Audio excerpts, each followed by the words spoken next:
اعوذ باللہ من الشیطان الرجیم بسم اللہ الرحمن الرحیم۔ عزیر علیہ السلام انبیاء کرام کی جماعت میں ایک کریم اور عظیم نبی تھے۔ اللہ تعالیٰ نے انہیں ایک بستی کی طرف چلنے کا حکم دیا۔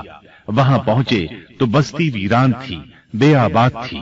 اب یہ حیران ہوئے کہ مجھے یہاں کس لیے بھیجا گیا۔ ایسے میں خیال آیا اللہ تعالیٰ اس مردہ بستی کو کیسے زندہ فرمائیں گے۔ یہ خیال تعجب کے طور پر تھا۔ اللہ تعالیٰ سورۃ البقرہ آیت 259 میں فرماتے ہیں، یا اس شخص کی مانند کہ جس کا گزر اس بستی پر ہوا جو چھت کے بل اوندھی پڑی ہوئی تھی۔ وہ کہنے لگا کہ اس کی موت کے بعد اللہ تعالیٰ اسے کیسے زندہ کرے گا۔ تو اللہ تعالیٰ نے اسے بھی موت دے دی 100 سال کے لیے۔ پھر اسے اٹھایا، پوچھا تجھ پر کتنی مدت گزری؟ کہنے لگا ایک دن یا دن کا کچھ حصہ۔ اللہ تعالیٰ نے فرمایا تو 100 سال تک ٹھہرا رہا۔ پھر اب تو اپنے کھانے پینے کو دیکھ کہ یہ بالکل خراب نہیں ہوا، اور اپنے گدھے کو بھی دیکھ، ہم تجھے لوگوں کے لیے ایک نشانی بنا رہے ہیں۔ تو دیکھ کہ ہم ہڈیوں کو کس طرح جوڑتے ہیں، پھر ان پر گوشت چڑھاتے ہیں۔ جب یہ سب ظاہر ہو چکا تو کہنے لگا میں جانتا ہوں اللہ تعالیٰ ہر چیز پر قادر ہے۔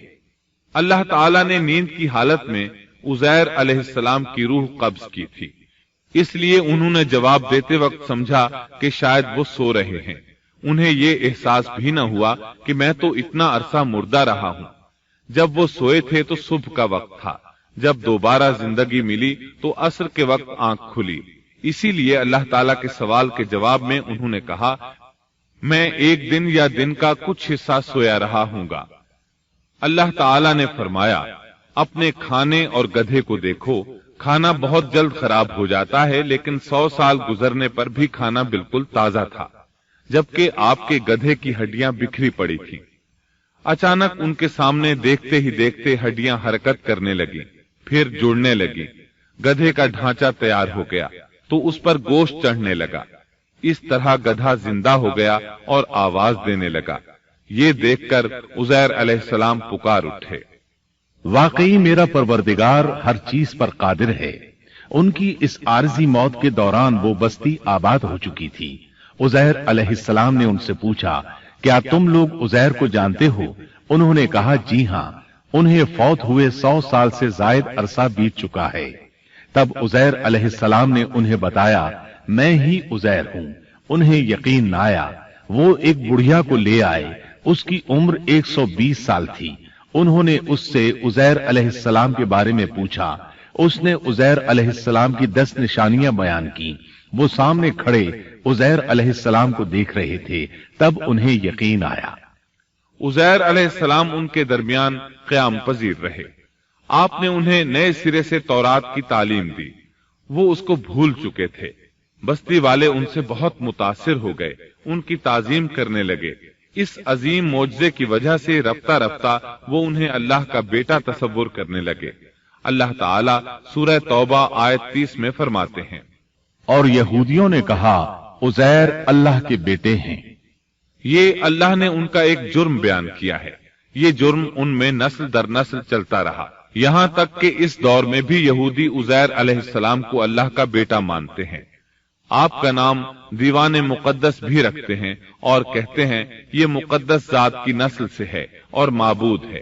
یہی ان کا شرک ہے۔ اللہ ان پر لعنت کرے۔ اللہ انہیں اس جرم کی سزا ضرور دے گا۔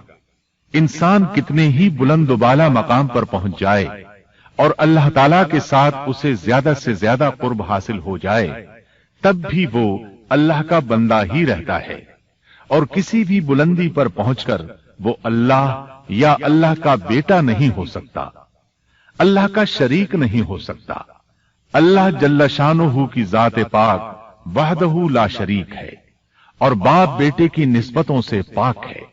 لہذا انسان کی سب سے بڑی گمراہی یہ ہے کہ وہ جب کسی برگزیدہ انسان سے ایسے امور صادر ہوتے دیکھتا ہے جو عقل میں نہیں آتے، تو رعب یا عقیدت کی بنا پر پکار اٹھتا ہے کہ یہ ہستی تو خود اللہ ہے جو انسانی شکل میں آئی ہے، یا اس کا بیٹا ہے، یا اللہ تعالی کی شریک ہے۔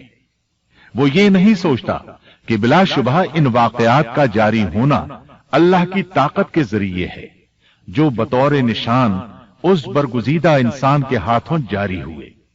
اس کے باوجود یہ نہ اللہ ہے نہ اللہ کا بیٹا بلکہ اس کا ایک پسندیدہ بندہ ہے، اور یہ امور اللہ تعالی کے خاص قوانین کے تحت صرف اس کی تائید اور اس کی صداقت کے لیے ظاہر ہوتے ہیں، ورنہ وہ بھی اللہ تعالی کے آگے اسی طرح مجبور ہے جس طرح دوسری مخلوق۔ قرآن کریم نے سیدنا عیسیٰ علیہ السلام کی حقیقت سورہ آل عمران کی آیت 59 میں اس طرح بیان کی ہے، اللہ کے نزدیک عیسیٰ علیہ السلام کی مثال آدم علیہ السلام کی سی ہے کہ اللہ نے انہیں مٹی سے پیدا کیا اور حکم دیا کہ ہو جا، اور وہ ہو گئے۔